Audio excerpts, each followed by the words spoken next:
ఎక్కడికి? అటకేశ్వరం సార్. అర్ధరాత్రి ఇప్పుడు ఈ రూట్ ఏంది? హైవే మించిపోవచ్చుగా.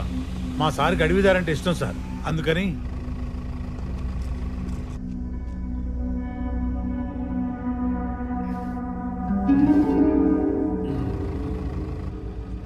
అడవి ఒకటేనా, సరుకంటే కూడానా?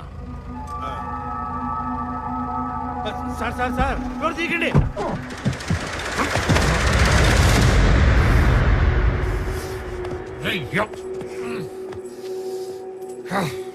ఎవడో పడేసింది? ఎవడో? నేనే బే, నేనే లాకా. అయితే ఏంది, నువ్వేమన్నా లాడువా? లాడ్నేరా లంబడి కొడక. లంబడి కొడక లాడీస్కు దెబ్బతో వచ్చినప్పుడు తిరుగుతున్నావు.